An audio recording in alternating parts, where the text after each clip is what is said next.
Sejak menikah dengan Gading Martin, Giselle Anastasia masih menikmati hari-harinya layaknya pengantin baru. Namun apa yang membuat Giselle begitu antusias dalam merawat hewan piaraannya? Apakah ini sebagai upaya untuk mengusir kesepian dirinya lantaran belum hadirnya momongan di dalam rumah tangga mereka?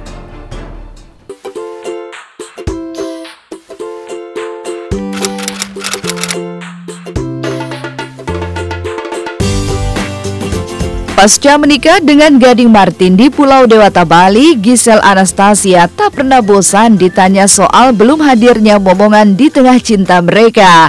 Namun beberapa waktu lalu, Giselle dikabarkan sudah berbadan dua.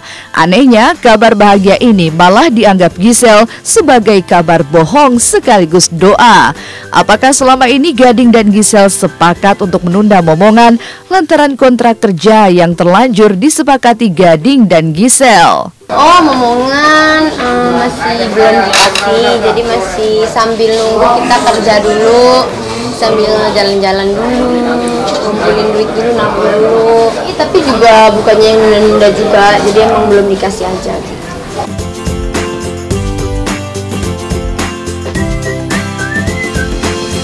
Di saat masa penantian yang penuh harap ini, Gading dan Giselle pun mencoba berbagai upaya agar kiranya jabang bayi akan segera hadir dalam kehidupan mereka.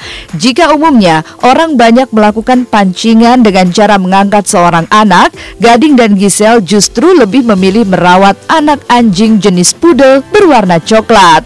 Lantas, tak takutkah Giselle akan virus serta efek negatif yang ditimbulkan dari hewan berbulu ini?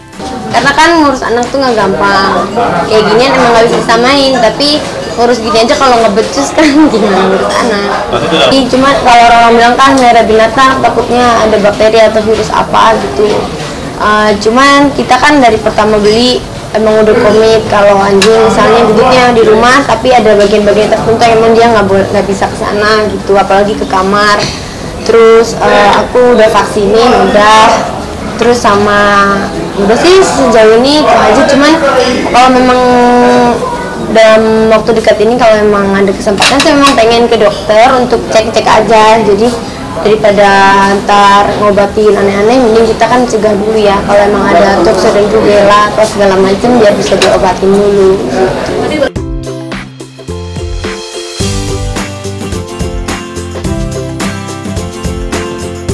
Melihat kedekatan serta kemesraan Giselle dengan si coklat ini tentunya akan membuat cemburu sejumlah orang. Lihat saja bagaimana Giselle tak melarang anjingnya itu untuk menarik-narik roknya sampai berada di atas kepalanya.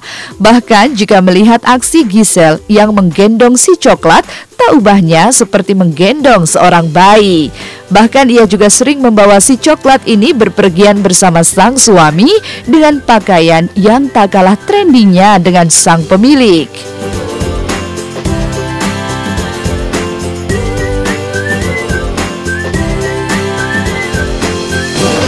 Jadi dia namanya gubuk yang berpura-pura jadi ayam.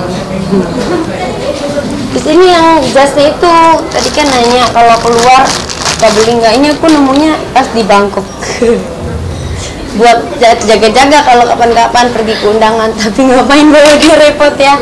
Cuman lucu aja sih, punyanya sampai sekarang nggak pernah dipakai karena pasti dia juga gerah, kasihan. Tapi nggak mau ya, kamu panik banyak orang ya. Jadi kalau ditiup dia suka jelajah gitu-gitu, kadang kena. Upaya Giselle dan Gading untuk menjadikan anjing kecilnya sebagai wadah untuk melatih dirinya menjadi orang tua memang bukan sekedar isapan jempol belaka. Walaupun hanya sebagai hewan peliharaan, Giselle tetap memperlakukan hewan kecilnya ini dengan sangat baik. Mulai dari perawatan tubuh, makanan, pakaian, bahkan harga untuk memotong bulunya sama dengan harga potong rambut Giselle.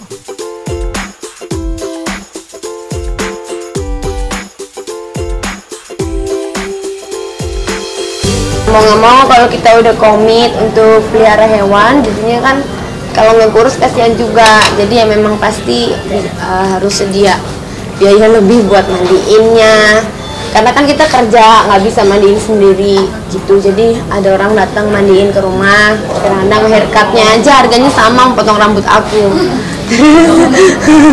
Terus buat beli makanannya, camilannya sih yang paling boros, cemilan, vitamin-vitaminnya gitu. Berapa tuh Mbak kira-kira? Selama ada rezeki, kalau ntar aku udah susah kasih orang aja kamu.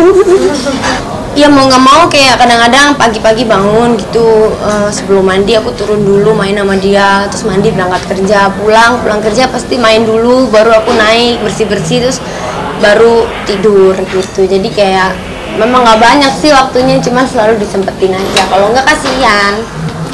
Kangen banget kadang-kadang kalau udah lama gitu kayak kita liburan misalnya gitu seminggu, 2 minggu apalagi pulang-pulang tuh yang dicari mereka duluan. Kadang kepikiran juga kan gimana ya gitu. Jadi pulang tuh mereka juga yang kayak nyambutnya tuh parah banget.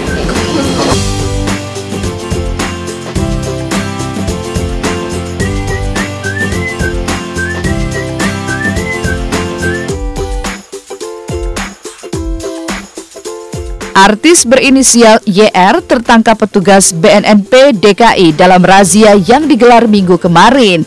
Lantas, benarkah jika YR positif menggunakan narkoba? Dan siapakah sosok YR sebenarnya?